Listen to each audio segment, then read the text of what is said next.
Continuamos con el tema la Argentina y la emergencia que lo justifica todo. Pasado el gobierno de facto de 1930 y 1931, los gobiernos de la democracia fraudulenta entre el 1932 y 1943 también justificaron el apartamiento torpe de la ley Sáenz Peña, con el fraude violento y descarado en la situación de estar el país viviendo una situación excepcional y la palabrita mágica de emergencia. En este caso la emergencia era la falta de cultura cívica, o dicho de otra manera, que las mayorías no saben votar adecuadamente. La autoridad con poder construye la farsa eleccionaria, pero ya está decidido anticipadamente quién será el ganador. La revolución de 1943 violentamente pone fin a esta situación, quizás por no advertirse una forma de resolver el problema dentro del sistema democrático. Sin embargo, sin el activismo de todos los partidos políticos que presionaron fuertemente para una normalización vía elecciones libres y democráticas a lo largo de todo 1945, no hubiésemos llegado a tener elecciones libres en 1946. En esta fecha, el peronismo, claro, limpio, ganador en el escrutinio, cayó en las mismas tentaciones y mayores del irigoyenismo, la división de los argentinos entre buenos y malos, patriotas y cipayos vendidos al oro extranjero, en lugar de trabajar por el progreso económico con inclusión social. Se prefirió la altisonante Declaración de Independencia Económica en 1948, que implicaba un relato, una visión de la realidad en la que Gran Bretaña era el nuevo enemigo opresor junto a sus quinta columnistas internos. La realidad, una deuda enorme a favor de Argentina que durante la Guerra Mundial entre 1939 y 1945 le vendió alimentos a Gran Bretaña al fiado, diríamos, y que terminada la guerra ese país europeo no desconoció su deuda y pagó a la Argentina con sus capitales invertidos aquí, ferrocarriles, empresas de servicios públicos, etcétera, y con aviones de combate, barcos y otros elementos de guerra de última generación entonces, que equiparon fuertemente a nuestras Fuerzas Armadas.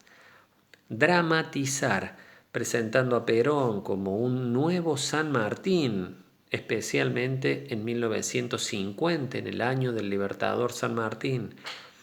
Un nuevo San Martín que nos conquistó nuestra libertad económica, en lugar de mostrar la realidad de transacciones económicas que fueron generando saldos que serían pagados con lo que Gran Bretaña tenía para pagar.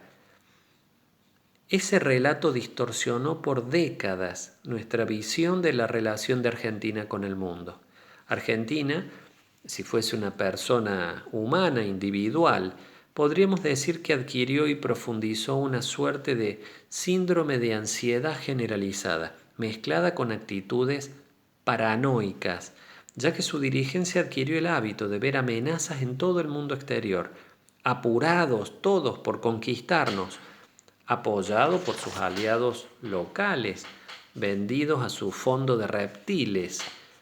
Toda una corriente de intelectuales argentinos confirmaron en sus ensayos y escritos esta forma de ver la vida, la historia, el mundo, y ratificaron que nuestra situación de guerra, entre comillas, por la nueva independencia y de revolución peronista, implicaban una situación excepcional, de emergencia, que permite apartarnos del cumplimiento de la ley, reemplazando sus mandatos, los mandatos de la ley, por las órdenes del dirigente iluminado del momento.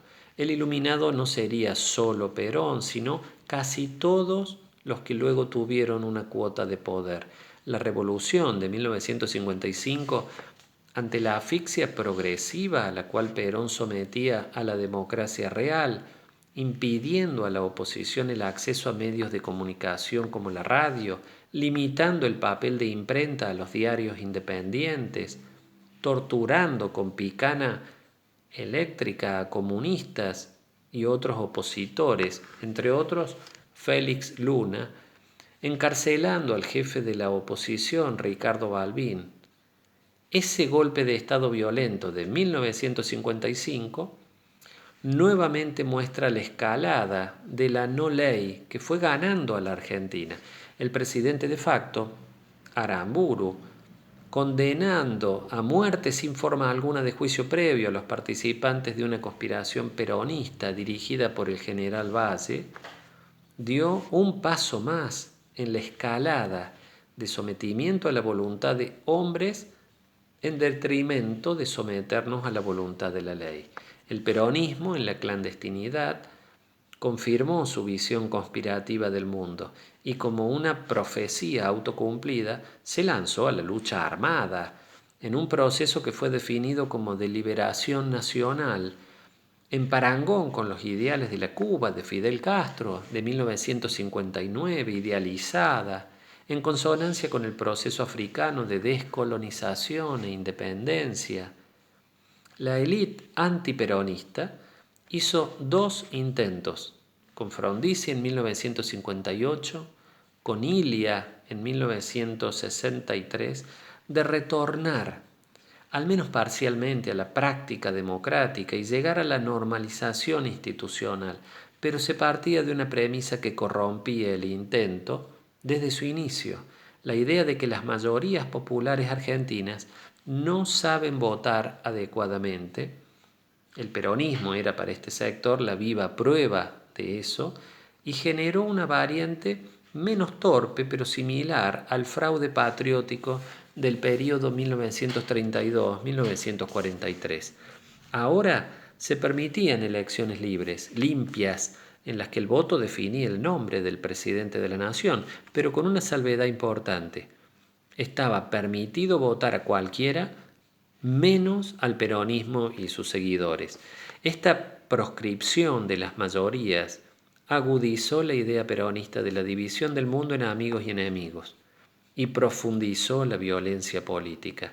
Los antiperonistas en 1966 tomaron el poder vía golpe de Estado e inauguraron una etapa que en principio tenía la intención de educar al pueblo de a poco, disciplinarlo, generar un gobierno de muchos años que permita la desperonización por olvido, por la muerte biológica, además de Perón, el agente patógeno. El Cordobazo de 1969 mostró que las clases populares ya habían sido activadas políticamente por el peronismo y un retorno a etapas previas a 1946 era inviable.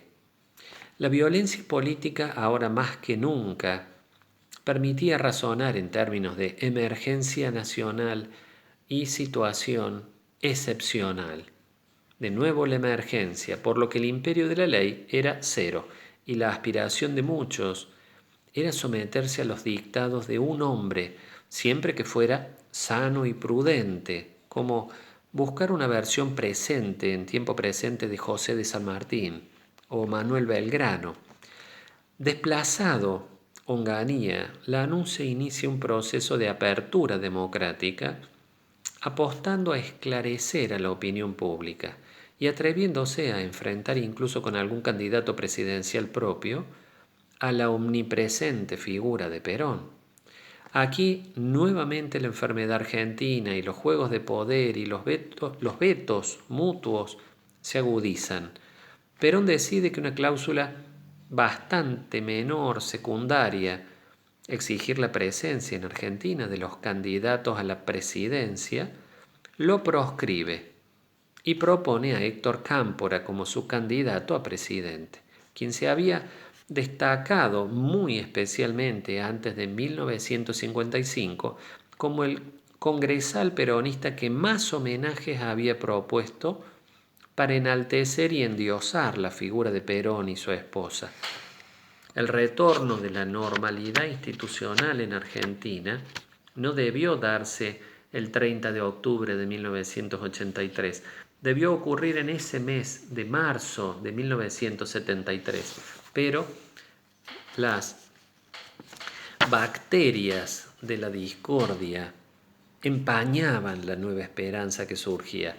Perón y buena parte de las mayorías argentinas decide que el sueño colectivo no era el de construir una patria grande con oportunidades para todos, sea quien mande, ya que no manda, sino que acata la ley. Ese sueño de una Argentina grande fue puesto en el puesto 2. El puesto 1 era el sueño de ver de nuevo a Perón en la presidencia de la nación. El mismo Perón, en lugar de pensar primero en la patria, apoyando, orientando la presidencia de Cámpora, que luego de años de presión estaba soportando un país con lógicas turbulencias que con el tiempo se hubiesen aquietado, Perón decide su gloria propia, retoma su grado militar de general, ahora con ascenso a teniente general, se permite el lujo que no pudo en 1951 de colocar a su esposa como vicepresidente de la nación, capacitada o no, y acepta la renuncia de Cámpora para retomar personalmente el hilo del proceso. Lo que resulta obvio hoy para muchos, pasó desapercibido para las grandes mayorías populares de octubre de 1973, que votaron masivamente, con el 62% de los votos, la fórmula Perón-Perón. Continuamos en el próximo video. Mi nombre es Rodolfo Lemos Angulo. Si te gustó este video, te pido suscribirte, activar la campanita, comentar, porque defender la democracia republicana vale la pena.